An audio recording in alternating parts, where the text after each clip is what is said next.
만들어내는 나라의 신비 콩나물. 재배 과정에서 없던 비타민이 생겨나고 단백질과 무기질 등 각종 영양 성분이 풍부해 나물계의 팔방미인으로 통한다.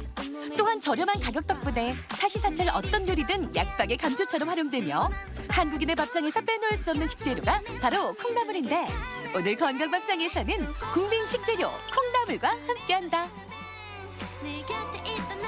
콩나물은 한의학에서 대두황권이라는 이름으로 부르는데요.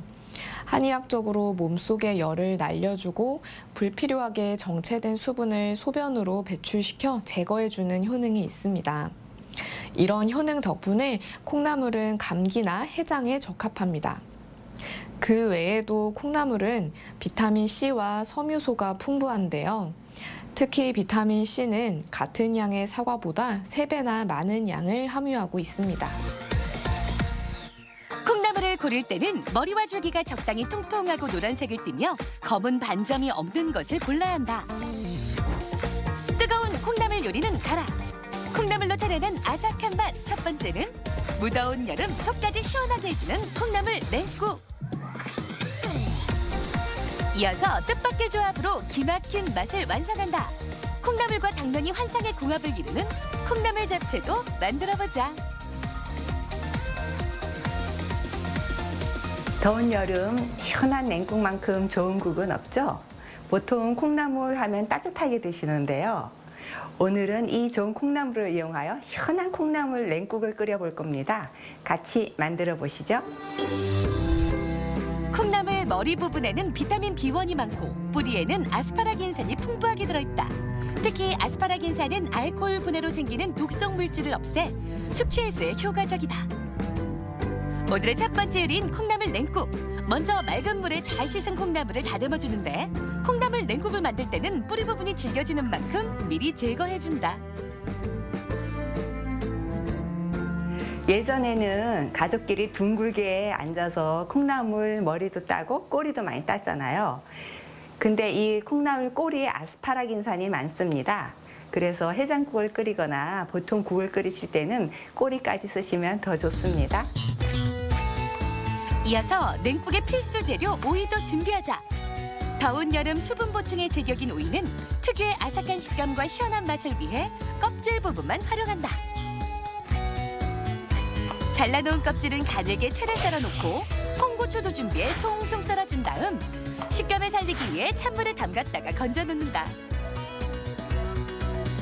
이어서 육수를 만들자. 육수 재료로는 멸치와 다시마, 양파를 넣어주는데, 끓어오르기 전 청양고추를 잘게 찢어 넣으면 칼칼한 맛을 즐길 수 있다.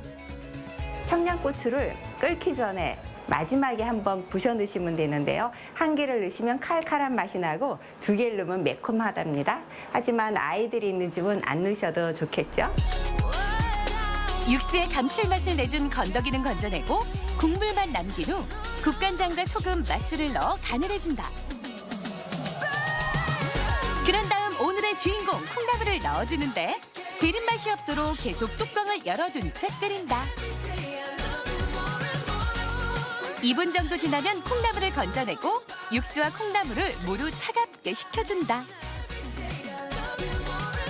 오늘 콩나물 냉국의 키포인트는요, 콩나물을 차갑게 식히는 건데요. 혹시 냉장고 넣으실 때 국물 따로 콩나물 따로 넣으시면 콩나물이 실처럼 가늘어집니다.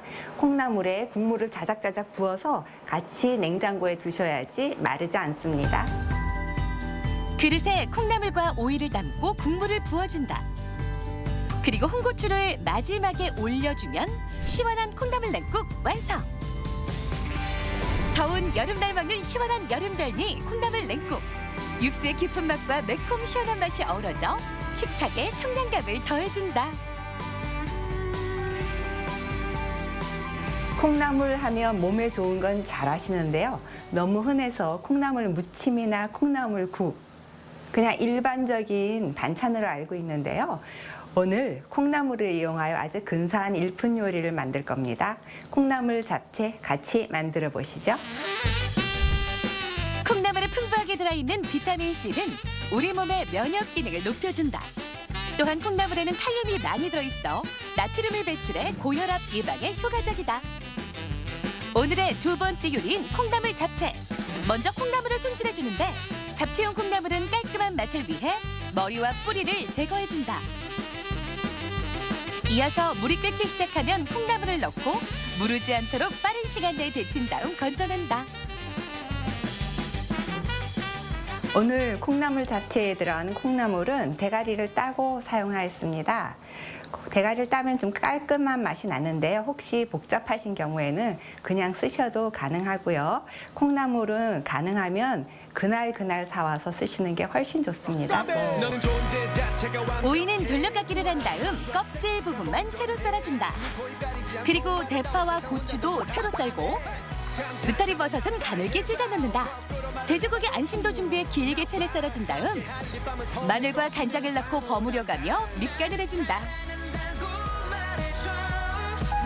이제 준비한 재료들을 볶을 차례.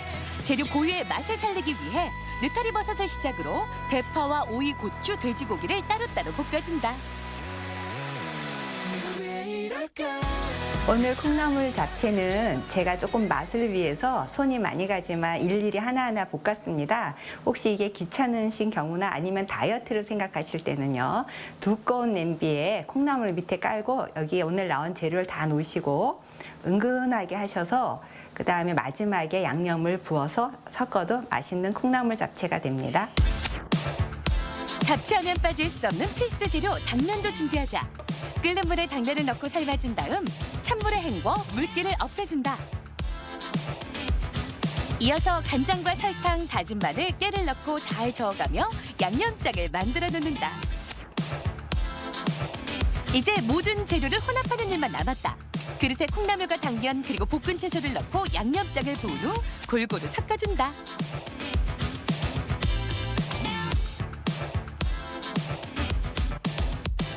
콩나물 잡채는요, 만들어서 이틀 정도는 냉장고에 두셨다가 드시면 시원하게 맛있게 드실 수 있습니다. 혼합한 재료들을 그릇에 덜어 놓으면 콩나물 잡채 완성! 아삭한 콩나물과 부드러운 당면, 그리고 고기와 채소들이 어우러져 다채로운 맛을 내는 콩나물 잡채. 무더운 여름 잃어버린 입맛을 되찾아주는 데 제격이다. 콩나물과 잘 맞는 음식은 돼지고기입니다. 콩나물은 섬유질과 비타민 C가 풍부하지만 단백질은 별로 들어있지 않은데요. 단백질이 풍부한 돼지고기는 그런 점에서 콩나물과 잘 맞는 음식입니다. 또 기름진 돼지고기는 한의학적으로 노폐물을 쉽게 만들 수 있는 음식인데요. 콩나물은 수분 대사를 촉진해 노폐물을 제거해서 함께 먹을 때 도움이 됩니다. 국으로도 밥 반찬으로도 다양하게 활용되고 가격까지 저렴해서 식탁 위에 가장 친근한 식재료로 사랑받아온 콩나물. 무침은 물론 밥과 국, 찌개 등 어느 재료나 음식에도 두루 이용할 수 있고 아삭한 식감이 일품이어서 활용 범위가 무궁무진한데 뜨거운 여름 비타민C와 다양한 효능을 지닌 콩나물로 맛과 영양을 모두 챙겨보자.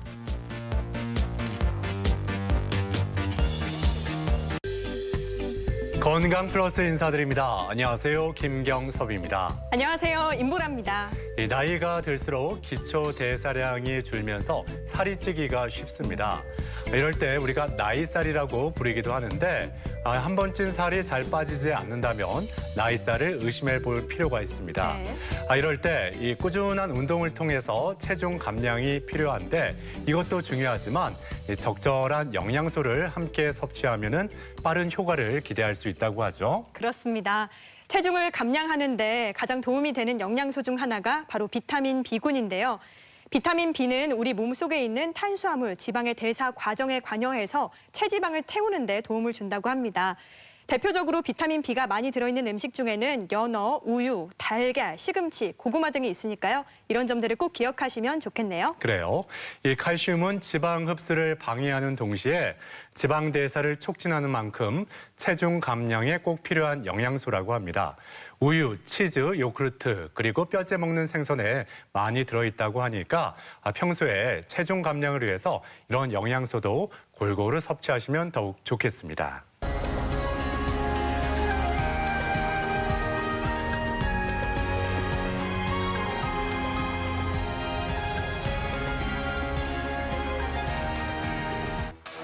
심장은 우리 몸에 산소와 영양소를 공급하기 위해 수축과 확장을 반복하면서 혈액을 구석구석까지 보내주는 펌프와 같은 일을 한다. 이때 혈관의 벽에 미치는 압력을 수치로 나타낸 것을 혈압이라 하는데 만성적으로 혈압이 올라간 상태를 고혈압이라고 하며 최고 혈압 140, 최저 혈압 90을 넘기면 고혈압이라고 진단한다. 고혈압은 혈관 내의 압력이 높은 상태를 말하는데요. 대부분 원발성 고혈압이라고 해서 혈관의 노화성 변화에 의한 경우가 많습니다. 약물 치료가 필요하고요. 2차성 고혈압이라고 해서 호르몬에 문제가 생기거나 혈관 질환이 동반되는 경우가 있는데 그럴 때에는 그 질환에 대한 치료가 필요합니다. 원인도 모르고 증상도 없는 고혈압. 고혈압이 위험한 이유는 치명적인 합병증 때문인데 특히 고혈압은 심근경색을 비롯한 심장혈관 질환의 발생과 사망 위험을 크게 높이는 위험 인자인 만큼 반드시 치료가 필요하다. 오늘 TV 주체에서는 소리 없는 살인자, 고혈압에 대해 자세히 알아본다.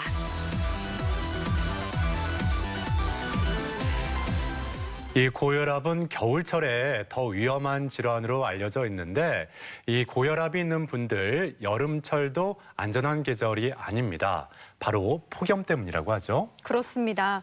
우리 몸은 무더위에 노출이 되면 혈관을 확장시키고 땀과 열을 배출하기 위해서 노력을 하는데요. 하지만 이 고혈압 약을 오래 드신 분들이라면 오히려 땀이 많이 나면 저혈압이 발생할 수도 있고요. 자, 그리고 혈액 속에 나트륨이 떨어져서 쓰러질 가능성도 있다고 하네요. 그렇습니다. 우리나라 성인 인구 중 1,100만 명 이상이 고혈압을 갖고 있는 것으로 추정되고 발병 연령대도 낮아지고 있는 추세입니다. 그래서 오늘 이 시간에 고혈압에 대해서 자세히 살펴보겠습니다. 오늘 도움 말씀을 위해서 을지대학교 병원 심장내과 진정현 교수 나오셨습니다. 안녕하세요. 안녕하세요. 안녕하세요. 자, 오늘 주제가 고혈압인데 흔히 혈압이 높다 아니면 혈압이 정상이다 이런 말들을 많이 하는데 정상 혈압과 고혈압 어떻게 나눌 수 있는지 이전부터 좀 짚어주시죠. 정상 혈압은 수축기 혈압이 120 미만, 그리고 이완기 혈압이 80 미만인 경우를 말합니다. 이때가 심뇌혈관 질환의 발병 위험이 가장 낮은 최적의 혈압입니다. 그리고 고혈압은 1기 고혈압, 2기 고혈압으로 나눌 수가 있는데 고혈압의 정의는 수축기 혈압이 140 이상 또는 이완기 혈압이 90 이상인 경우입니다. 65세 이상의 노인 환자의 경우 수축기 단독 고혈압이 있는 경우가 많은데요. 이럴 때에는 수축기 혈압이 140 이상이지만 이완기 혈압이 90 미만인 경우가 많습니다. 자, 특히 고혈압이 위험한 이유가 이 사망률이 높은 질환의 원인 질환일 가능성이 높다고 들었거든요. 어떻습니까? 네, 자료를 보시면 이 자료는 2011년에 세계건강보건기구에서 발표한 자료입니다. 전 세계 사망하는 원인의 3분의 1이 심혈관 질환이라고 하고 심혈관 질환에 영향을 미치는 사망 위험 상위 인자 10개를 발표를 하였습니다. 근데 그중에 가장 영향을 많이 미치는 인자가 혈압입니다. 16%가 이 위험 인자가 되고요. 그 다음으로는 9%가 담배, 6%가 고혈당, 활동성 저하가 되겠습니다. 네, 뭐 사망 위험 인자의 고혈압이 월등히 높은 것을 확인할 수가 있는데 안타깝게도 우리나라 성인 30세 이상 성인 3명 중 1명이 고혈압에 있다 이렇게 들은 적이 있는데 실제로 어떤지 궁금합니다. 2018년도에 국민건강영양조사에서 한 것을 바탕으로 이제 고혈압 학회에서 발표한 자료인데요. 30세 이상 대한민국 국민 중 약 3명 중 1명이 고혈압 환자라고 합니다. 이게 2016년 자료니까 현재는 1,100만 명이 넘는다고 보시면 되겠습니다. 그래서 전체 인구를 보면 남자는 3명 중에 1명이 고혈압 환자이고요. 여자는 5명 중에 1명이 고혈압 환자입니다. 이렇게 발병률이 굉장히 높아지고 있는 고혈압. 아무래도 연령대별로도 발병률이 좀 다를 것 같은데요. 어떤가요? 남성의 경우에는 30대, 40대의 젊은 환자분들의 유병률이 높습니다. 그런데 여성분들의 경우에는 30, 40대의 유병률은 낮지만 50대의 갱년기를 거치면서 고혈압의 유병률이 점점 올라가게 돼서 결국 70대에는 남성보다 여성의 혈압 비율이 높게 되겠습니다. 그래서 남자의 경우에는 30, 40대의 젊은 남성 환자, 여자의 경우에는 갱년기 지난 노인 여성의 경우 혈압 관리가 무엇보다도 중요하다고 할 수 있겠습니다. 네. 그렇다면 내가 고혈압인지 아닌지 주기적으로 측정하는 게 필요할 것 같은데 이 측정 방법을 정확히 숙지하고 있을 필요가 분명히 있겠죠. 네, 그렇습니다. 올바른 혈압 측정 방법이 무엇보다 중요한데요. 이렇게 등받이가 있는 의자에 등을 기대고 앉고 발을 바닥에 붙이도록 앉는 자세가 제일 중요합니다. 그리고 혈압 측정 전에 최소 5분 동안은 안정을 하셔야 되고요. 조용한 환경에서 측정하는 것이 무엇보다 중요합니다. 그리고 혈압 측정 전에는 30분 이내에 흡연이나 음주, 카페인 섭취를 하지 않는 것이 좋습니다. 그리고 1, 2분 간격을 두고 적어도 2번 이상 혈압을 측정하셔서 그 2번의 혈압을 평균값으로 표시를 하셔야 합니다. 그리고 팔에 감는 커프의 크기가 굉장히 중요한데 성인에서의 표준 크기는 너비가 13cm 그리고 길이는 22에서 24cm가 되는 것이 표준인데요. 팔이 두꺼운 분은 좀 더 큰 커프로 그리고 팔이 가는 분은 좀 더 작은 커프로 감으셔야지 정확한 혈압을 측정하실 수 있습니다. 그리고 이 위팔을 심장 높이에 동일하게 위치를 시키시고 위팔의 커프 아래에 한 3cm 정도의 공간을 확보하셔서 커프를 감는 것이 좋습니다. 혈압계 종류도 굉장히 천차만별이잖아요. 그중에 어떤 걸 쓰면 좋을까요? 보통 환자분들이 알고 계신 그 진료실에 가서 의사가 측정하는 혈압계는 가장 왼쪽에 보시는 수은혈압계입니다. 그래서 의사가 직접 환자의 팔에 커프를 감고 압력을 높여서 측정을 하게 되는데 사실 국제 수은협약에 따라서 올해부터는 수은혈압계 사용이 전면 금지됐습니다. 그래서 내년부터는 우리나라에서 이 혈압계를 보실 수가 없게 되겠고요. 그래서 요즘 가장 많이 사용하는 혈압계가 중간에 있는 아네로이드 혈압계입니다. 그래서 이 아네로이드 혈압계는 공기 압박대의 압력 변화에 따라서 이 지침이 움직이게 되는데 이걸로 혈압을 재게 됩니다. 그리고 요즘에 좀 널리 쓰이고 사용이 많아지는 혈압계가 오른쪽에 보시는 자동 혈압계입니다. 이 자동 혈압계는 간단히 측정 방법만 알면 댁에서도 측정하실 수 있기 때문에 댁에서 혈압을 잘 조절됐는지 확인을 하실 수 있는 좋은 방법입니다. 네. 그런데 이 혈압 집에서 잴 때는 높았는데 병원에 가서 재니까 정상으로 나오고 또 반대로 집에서 쟀을 때 높았는데 낮았는데 병원 갔더니 높게 나왔다. 네. 이런 경우 있잖아요. 이런 걸 어떻게 좀 판단을 내려야 될까요? 그런 경우가 종종 있는데요. 그런 분들은 혈압의 변동 폭이 높으신 분입니다. 그래서 보시면 진료실에서도 혈압이 높고 그리고 진료실 밖, 댁에서도 혈압이 높으시면 그런 혈압을 지속성 고혈압이라고 합니다. 이런 경우는 물론 치료가 필요한데 백의 고혈압이라고 해서 백의는 이제 화이트 가운을 얘기합니다. 의사가 입은 가운을 보면 환자가 긴장을 하시게 되고 그런 경우에 이제 진료실 혈압은 고혈압이지만 실제로 환자분들이 활동하실 때의 가정 혈압이나 활동 혈압은 정상인 경우입니다. 이런 경우는 따로 치료가 필요하지 않습니다.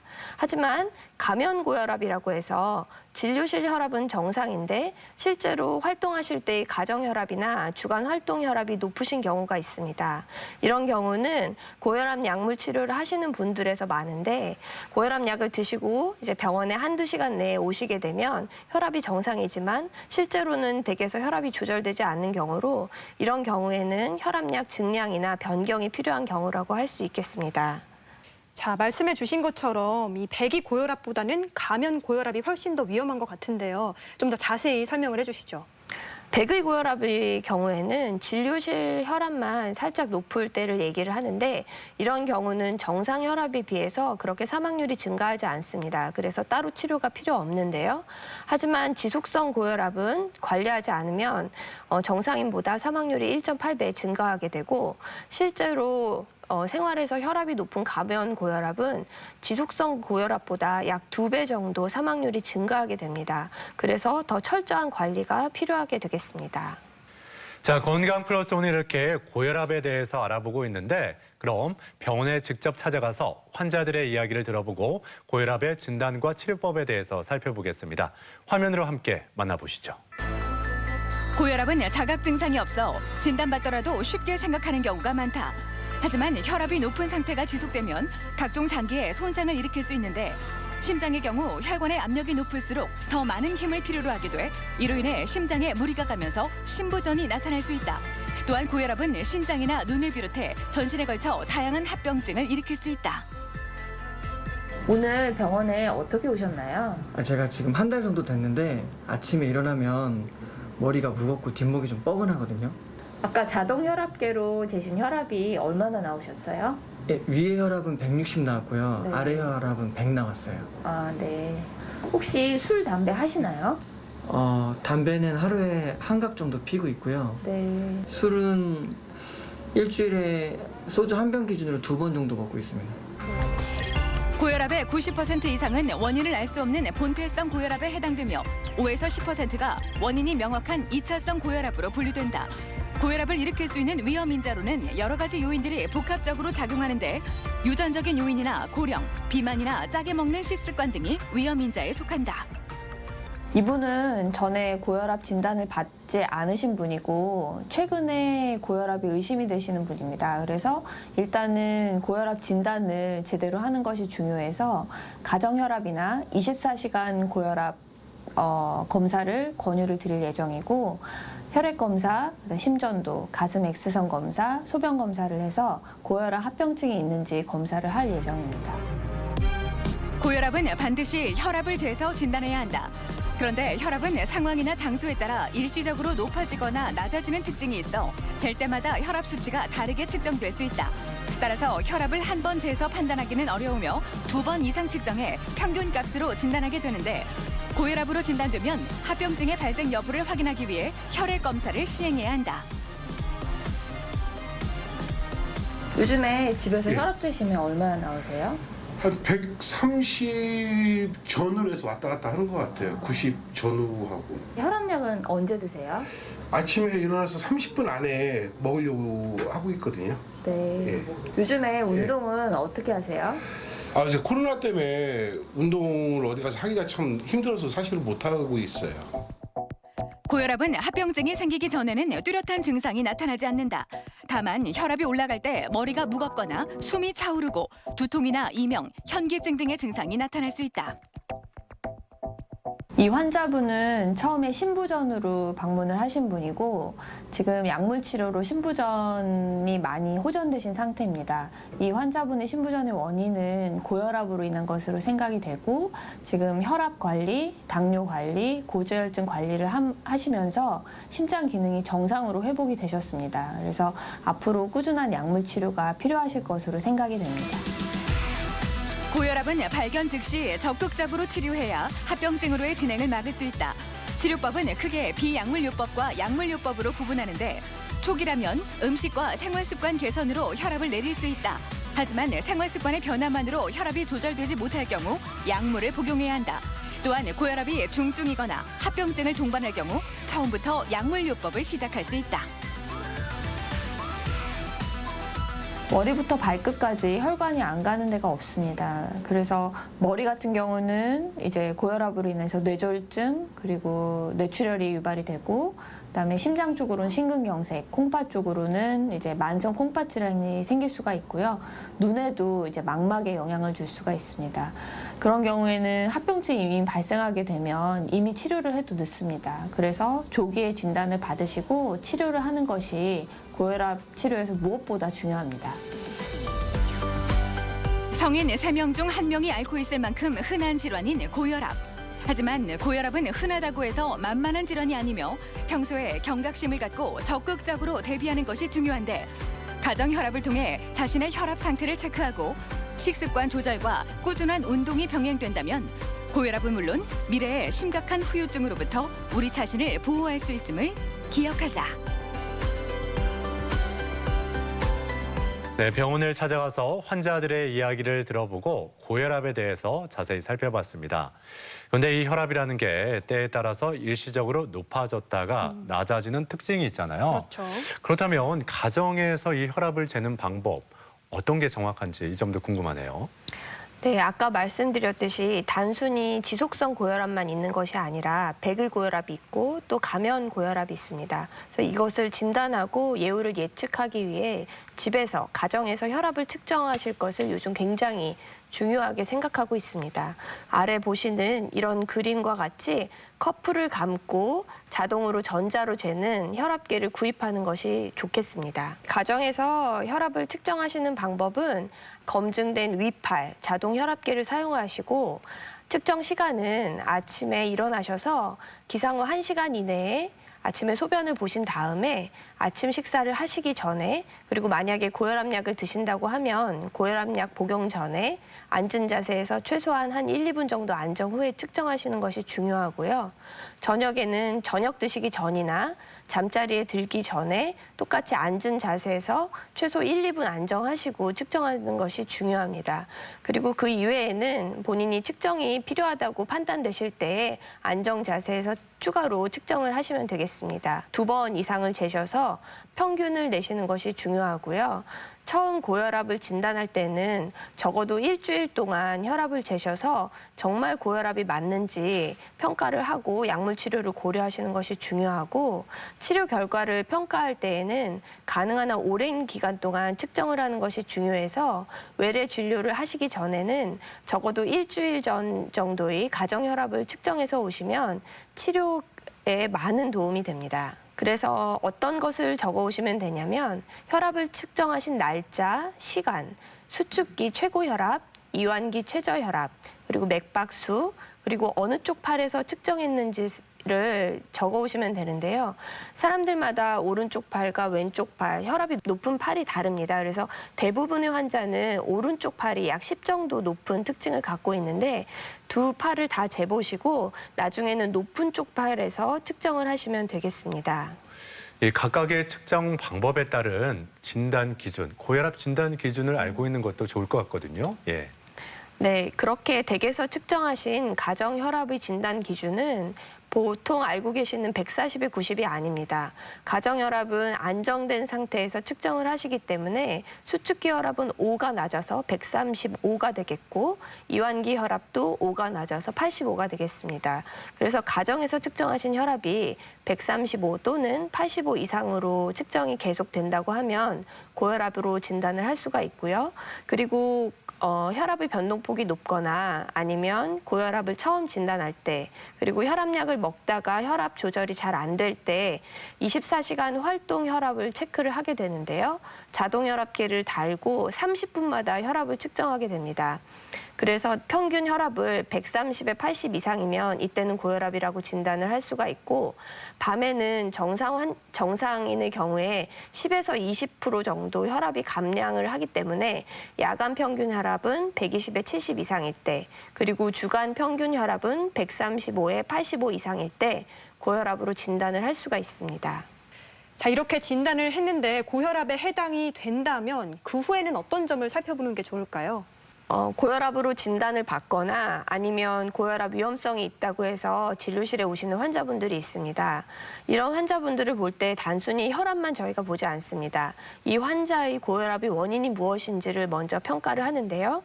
대부분은 노화성, 변화가 있는 1차성 고혈압이고 약 5%에서 2차성 고혈압이라고 해서 내분비계 질환이나 혈관 질환이 원인인 경우가 있습니다. 그래서 이 두 가지를 감별을 하고 고혈압의 중증도가 1기 고혈압인지 2기 고혈압인지를 평가하게 됩니다. 그리고 환자분의 생활 습관과 환자분이 갖고 계신 심내혈관 질환의 위험 인자를 파악하여 환자가 위험 인자를 높게 갖고 있는지 아니면 높지 않은지를 파악하게 됩니다. 그리고 각종 혈액 검사나 엑스레이, 심전도, 소변 검사를 통해서 심내혈관 질환 유무나 치료에 영향을 줄 수 있는 동반 질환이나 증상이 없더라도 장기 손상이 있을 수 있는데 이런 것을 확인하고 치료를 결정하게 됩니다.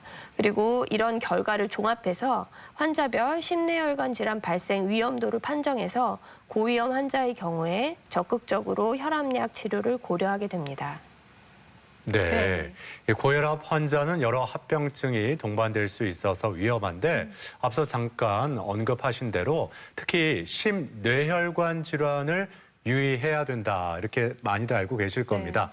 이 부분에 대해서 좀 더 구체적으로 짚어주시죠. 심뇌혈관 질환의 위험 인자는 다음과 같습니다. 이제 나이는 남성은 45세 이상일 때, 여성은 55세 이상일 때 그 나이 자체가 위험 인자가 될 수 있습니다.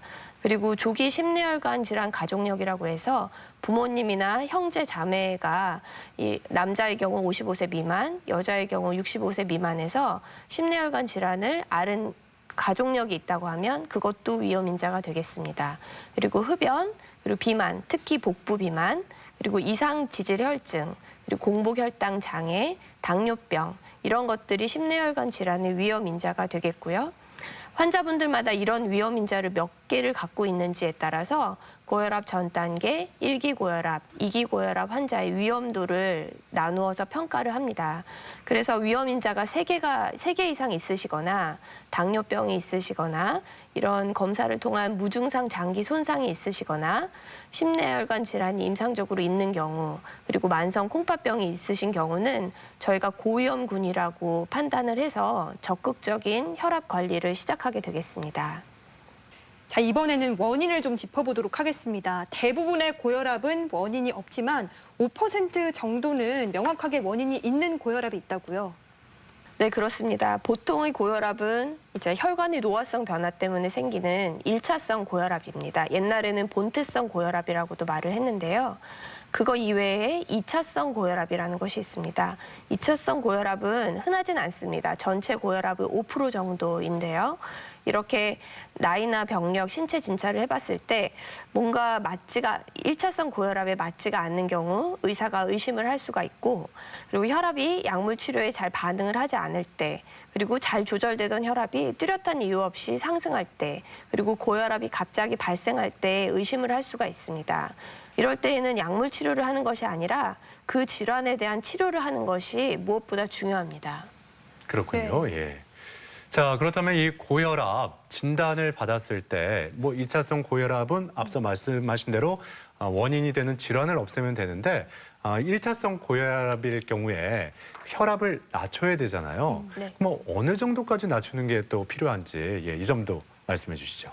고혈압 치료의 목표 혈압은 저위험군이나 중위험군 고혈압 환자는 140에 90 미만으로 낮추시면 됩니다. 하지만 심내혈관 질환이 동반된 환자분이거나 아까처럼 위험도를 계산을 해봤을 때 고위험인 환자분들은 좀 더 엄격하게 130에 80으로 조절을 하셔야 됩니다.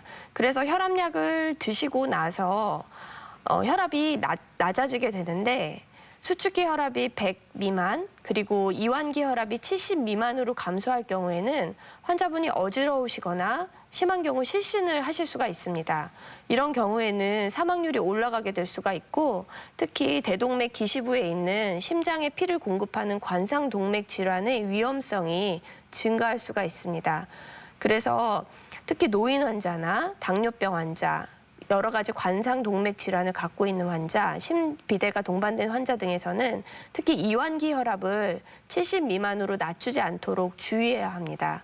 그래서 가정에서 혈압을 측정을 해보시고 수축기 혈압이 100 그리고 이완기 혈압이 70 미만으로 감소할 경우에는 선생님과 상의를 하셔서 혈압약 감량을 고려하셔야 되겠습니다. 네. 고혈압 초기일 경우에는 이 생활요법으로 생활치료로 어느 정도 좀 치료가 가능한가요? 네, 그렇습니다. 약물 치료를 하시더라도 생활요법을 지속하시는 것이 무엇보다 중요한데요.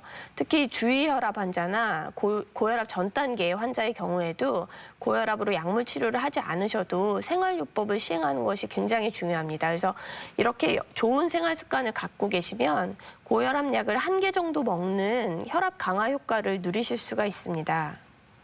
그래서 생활요법이라는 거는 뭐 특별할 게 없는데요. 제일 중요한 거는 저염식을 하시는 겁니다.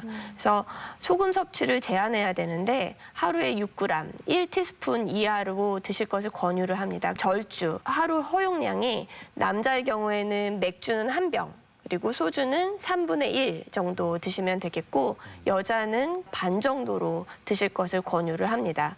채소, 과일, 그리고 저지방 유제품을 많이 섭취하는 것을 권장을 드리고 그리고 체중 감량을 하셔야 되는데 체질량 지수라고 해서 본인의 몸무게를 본인의 키의 제곱으로 나눈 그 지수가 25 미만이 되는 것이 제일 좋습니다. 그리고 허리둘레를 재셔서 남자의 경우에는 90cm 미만, 그리고 여자의 경우에는 85cm 미만으로 유지하시는 게 좋고 그리고 운동의 경우에는 옛날에는 운동이 그렇게 중요시 되지 않았는데요. 요즘에는 매일 운동을 하실 것을 더 권유를 하고 있습니다.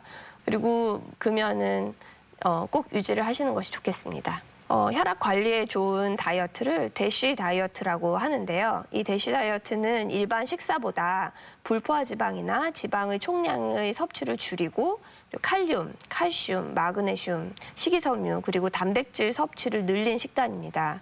과일과 야채, 특히 과일이나 야채 중에서 토마토가 이제 좋다고 하고요.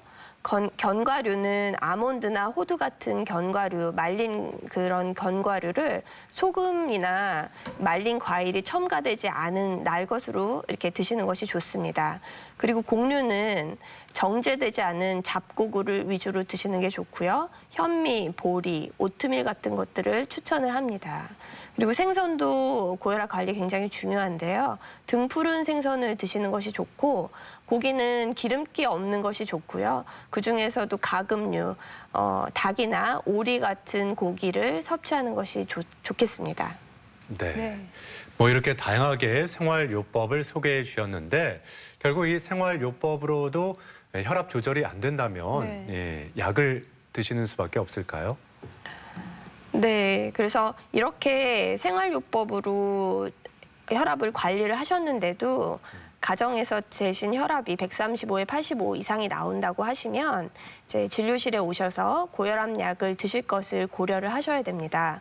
그래서 저희가 가장 많이 쓰는 혈압약이 이렇게 4가지 혈압약입니다. 보통 A, B, C, D라고 해서 이니셜을 이용해서 이렇게 사용을 하는데요.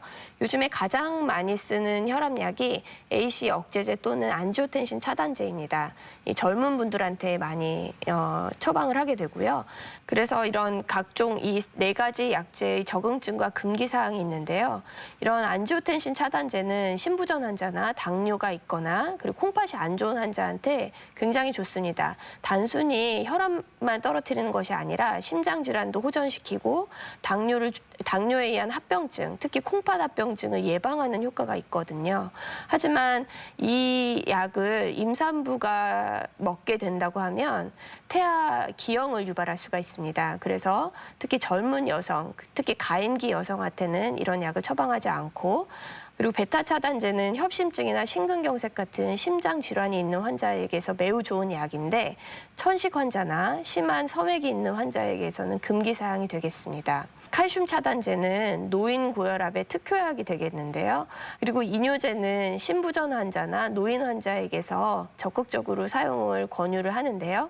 통풍이 있으시거나 저칼륨 혈증 같은 그런 전해질 대사 장애가 있으신 분들한테는 금기 사항이 되겠습니다. 이렇게 한 가지 혈압약으로도 조절이 안 되시는 경우에 저희가 이제 2가지 또는 3가지의 약을 이렇게 복합해서 사용할 수가 있습니다. 그래서 이런 A 계열의 약은 C 계열의 약이나 D 계열의 약과 이렇게 병용해서 이렇게 처방을 하게 되는데 알약이 많으면 드시기가 어렵잖아요. 그래서 요즘에는 고정 용량 복합제라고 그래서 이런 2가지 약이 한 알에 이렇게 있는 이런 복합제 약이 많이 나와 있습니다. 그래서 이전보다 더 편하게 혈압을 잘 관리하실 수 있는 방법이 나와 있으니까 혈압약을 드시는 거를 많이 주저하실 필요는 없겠습니다. 네. 고혈압 환자분들은 목표 혈압으로 돌아갔다고 해서 방심하면 안 될 것 같은데요. 이 모니터링 과정은 어떻게 진행되나요? 네, 그래서 환자분이 혈압약을 처음 처방을 받으시면 목표 혈압에 도달할 때까지 적어도 한 달에 한 번 정도 저희가 뵙자고 말씀을 드립니다. 그리고 특히 위에 혈압이 160, 아래 혈압이 100 이상의 2기 고혈압, 그 중증 고혈압 환자분들은 좀 더 자주 오셔서 목표 혈압까지 도달하는 것이 중요하겠습니다. 그리고 이렇게 혈압약을 쓰다가 혈압약에 부작용이 생기거나 아니면 고혈압으로 인한 합병증이 생길 수가 있기 때문에 혈중 칼륨 수치, 크레아티닌 수치는 이런 피검사인데요. 피검사는 매년 한 번에서 2번 정도 하는 것이 좋고 목표 혈압에 도달하고 혈압이 계속 안정적인 환자분들의 경우 병원에 자주 오시는 것이 불편하시기 때문에 3개월 또는 길게는 6개월 간격으로 혈압약을 드리고 가정에서 추적 관찰하실 것을 권유를 드립니다. 자, 마지막으로 이 고혈압에 대해서 당부하고 싶은 점이 있다면 한 번 더 정리를 해주실까요? 네, 고혈압 환자분들 이제 한 번 혈압약을 먹으면 평생 먹어야 되니까 안 먹겠다 이렇게 말씀을 하시는데요. 그거는 정말 나중에 후회하실 말씀입니다. 왜 그러냐면 이제 나중에 고혈압 관리를 안 하시다가 심근경색이나 뇌졸중, 뇌출혈로 오시는 경우는 이미 늦습니다. 반신불수가 되고요. 그리고 생활하는데 호흡곤란이 있어서 이제 생활하시기가 어렵게 됩니다. 그래서 그런 합병증이 생기기 전에 관리를 하시는 것이 무엇보다 중요하고 약을 드시는 것이 그런 합병증을 예방하는 방법이라고 알고 계신 게 되게 중요하기 때문에 140에 90 이상이면 고혈압이고 이런 고혈압일 때 생활습관 개선을 포함한 그런 노력을 하시고 그런 노력을 하셨는데도 가정에서 측정한 혈압이 135에 85 이상으로 꾸준히 나온다고 하면 꼭 병원에 방문을 하셔서 약물 치료에 대해서 상담을 하시는 것이 무엇보다 중요하겠습니다. 대전 MBC 건강플러스 오늘은 고혈압에 대해서 이야기 나누고 있는데요. 자, 이번에는 고혈압에 대한 오해와 진실을 OX로 풀어보겠습니다. 네. 이 나이가 들면 들수록 이 혈압의 수치는 높아진다. O일까요? X일까요? 네, O입니다. 그래서 나이가 들수록 혈압은 높아지고 특히 여성분의 경우에는 갱년기 이후에 혈압이 높아지기 때문에 40대에서 50대 이상의 경우에는 이제 자주 혈압을 측정해 보시는 것이 중요합니다. 네, 다음 질문은요. 고혈압은 유전이 된다. O일까요? X일까요? O도 아니고 X도 아니고 세모라고 할 수 있겠습니다. 고혈압은 아까 말씀드린 대로 여러 가지 생활 습관이나 사회적 인자들이 더 많이 작용하는 병인데요. 하지만 이런 가족력이 좀 있습니다. 그래서 부모님이나 아니면 형제 자매가 고혈압이 있다고 하면 본인도 고혈압이 있을 가능성이 있기 때문에 100% 유전되는 건 아니지만 가족력이 있다고 알고 계시면 될 것 같습니다. 자, 그리고요. 목이 뻣뻣하다면 고혈압을 의심해 봐야 한다. 이건 OX. 어느 걸까요? 이것도 세모라고 말씀드릴 수 있는데요. 드라마를 보면 이제 기업의 회장님들이 네. 뒷목을 잡고 이렇게 쓰러지시는 그렇죠. 경우가 네. 있는데 그런 경우는 사실 많지는 않습니다. 그래서 고혈압을 침묵의 살인자라고 하는데요. 하지만 혈압이 160 이상으로 굉장히 높다면 특히 아침에 일어났는데 머리가 굉장히 무겁고 뒷머리가 당기는 증상이 있으실 수는 있습니다.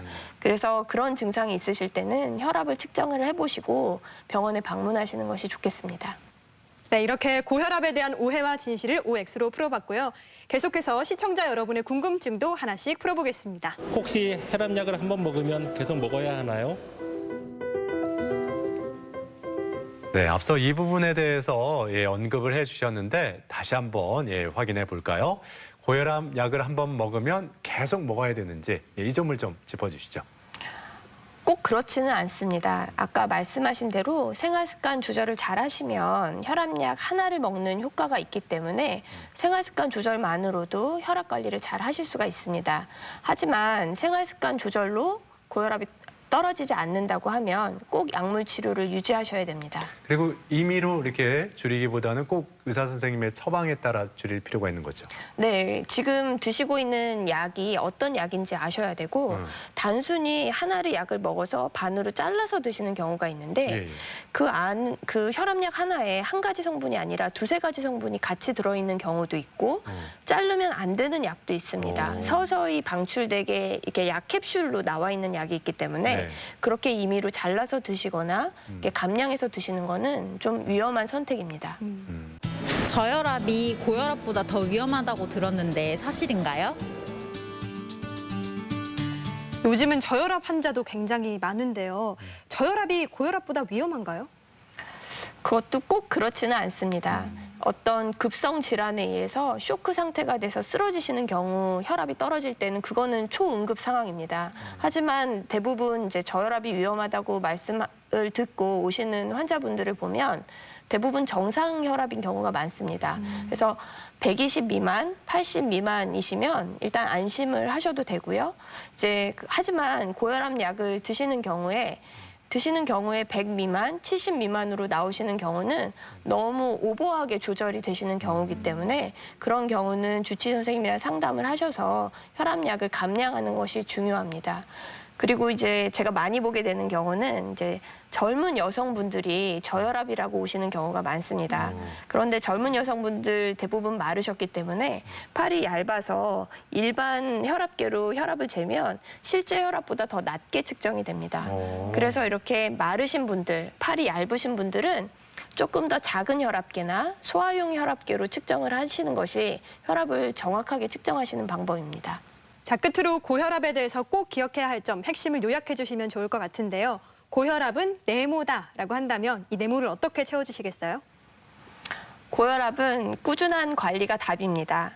그래서 이렇게 좋은 생활 습관으로 유지를 꼭 하시고 고혈압 모니터링을 하셔서 혈압이 높은 경우는 약물 치료를 고려를 꼭 하셔야 되기 때문에 평소에 혈압을 자주 측정을 해보시고 높은 혈압이 나올 경우에 주변의 전문의와 상담을 하실 것을 권유드립니다. 네. 자, 오늘 이렇게 고혈압에 대해서 자세히 살펴봤습니다. 지금까지 도움 말씀에 심장내과 진정현 교수였습니다. 오늘 말씀 고맙습니다. 고맙습니다. 네, 앞서 여러 번 강조를 했는데요. 이 고혈압은 평소에 운동, 음식, 흡연, 음주와 밀접한 관련이 있기 때문에 이런 것들을 평소에 관리만 잘해도 충분히 예방이 가능하겠죠. 맞습니다. 자, 혈압 관리를 위해서는 무엇보다 적정 체중을 유지하는 게 중요하다고 하니까요. 평소에 꾸준한 운동과 또 짜지 않은 식습관을 실천하시면 좋겠습니다. 네, 오늘 저희가 준비한 내용은 여기까지입니다. 이번 한 주도 건강하게 보내시길 바라고요. 저희는 다음 이 시간에 다시 인사드리겠습니다. 함께해 주신 여러분 고맙습니다. 고맙습니다.